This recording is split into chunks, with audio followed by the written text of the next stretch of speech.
Hi everyone, I am the FatBald Indian, the FBI, and I want to thank you so much for tuning into my channel.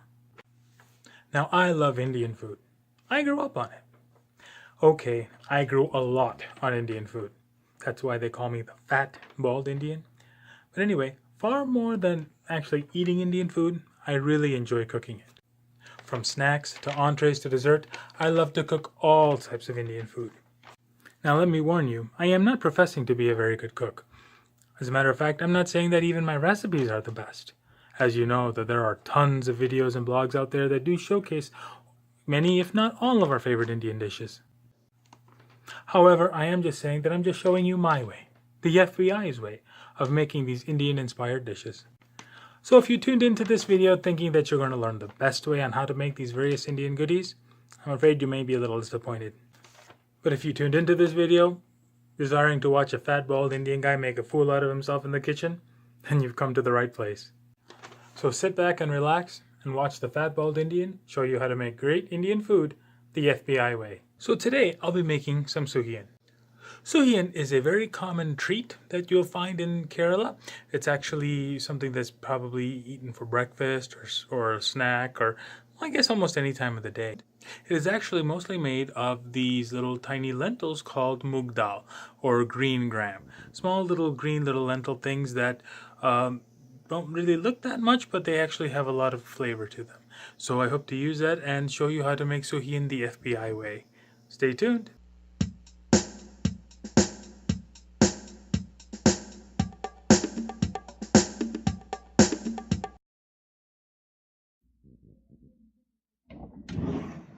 Now to make my Sukiyan, I need a couple of ingredients from my pantry. So I'm going to start out with some sweetened coconut flakes, some moong dal, or also known as green gram, some vanilla,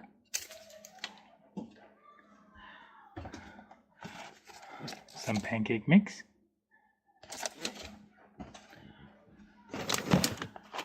some sliced almonds, and some brown sugar.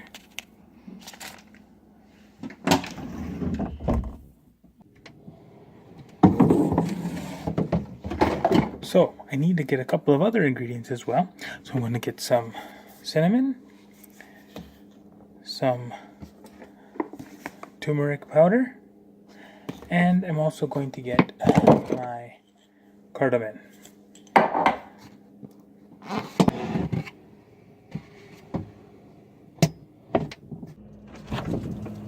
Oh, and I forgot. I need some butter too. I'm going to start out by taking my moong dal and putting it into a strainer. Here I'm using a half cup measuring cup, and I'm using about 1.5 cups of moong dal. So now I'm going to take my moong beans that I put into the strainer. I'm going to put them under the running water just to give them a little quick rinse. And after that, I'm going to transfer them to a 32-ounce metal container. So here I am going to be using a 32-ounce steel cup, and I'm going to add about a 1/4 teaspoon of salt. I'm actually using pink Himalayan salt. And to the salt, I'm also going to be adding about 1 teaspoon of sugar. After adding the moong dal into the steel cup, I filled it with water, and then I'm giving it a quick stir so that we can get the sugar and the salt blended nicely. So after soaking the moong dal for about 12 hours, I am going to go ahead and actually strain it out so that I can rinse it and then transfer it over to my saucepan. So now I'm going to transfer the moong dal that I strained into my saucepan. To the moong dal, I'm going to be adding about 1 tablespoon of butter. And I'm going to add some water, just enough so that the moong dal is covered. And after adding the water, just give it a little bit of a stir and then cover your saucepan with the lid.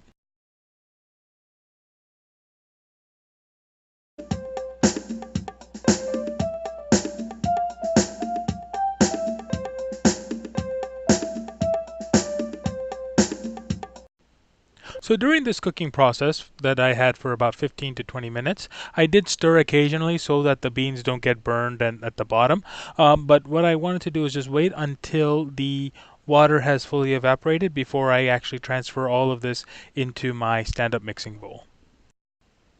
So now that I have my moong dal into my bowl, to that I am going to add some grated sweetened coconut. This is the same coconut that I had showed you earlier in the video. I just put it in the food processor to make it a little bit more fine. And of course you could certainly use fresh coconut if you desire. I did not use fresh coconut in this case because I don't know how to break a coconut properly and I might hurt myself. Now to the mung bean and the coconut, I added about a cup of brown sugar that I had melted on the stove with some butter, and I'm going to be adding some sliced almonds as well as a couple of spoons of cardamom. Along with that, I'll be putting in some vanilla. Once I had all the ingredients in the bowl, I turned on my mixer to a setting of about 3 or 4, and then it gave me this desired consistency that I was looking for. So now it's time to make the little Sukiyan ball. So for that, I'm going to be using a little scoop so to help me to make the balls around the same size. So here I have about 7 Sukiyan balls that I made. They're roughly around the same size. They're all round and lumpy. Now to add a little bit of extra texture to them, what I want to do is actually take each Sukiyan ball and roll them in a coating of regular cornflakes cereal that I had ground up in a food processor. So here I'm taking one of the Sukiyan balls and actually rolling it in the ground up cornflakes. I'm doing this so that it provides a little extra texture and also provides a little bit of an extra crunch. Also, the Sukiyan ball can sometimes get a little too wet. So if you dip that wet Sukiyan ball in the batter, it's not going to hold. So adding that little extra layer of cornflakes provides something for the batter to hold on to. So now I have about 7 Sukiyan balls here on my plate. They are round and lumpy just like myself, and now they're ready to be dipped and fried. This is the batter that I made for my Sukiyan. It is a batter that is made of pancake mix, in addition to some cardamom, some turmeric, some cinnamon, a little bit of sugar, and a little bit of salt. I am going to take each of my Sukiyan balls and dip them into this batter and then put them in the fryer. Once I coat each Sukiyan ball with the batter, I'm going to put it into my electric skillet that I preheated to about 350 to 375 degrees and let it cook for a few minutes on each side. Obviously, you do not need to use an electric skillet when you are making this. I'm just using an electric skillet for 2 reasons.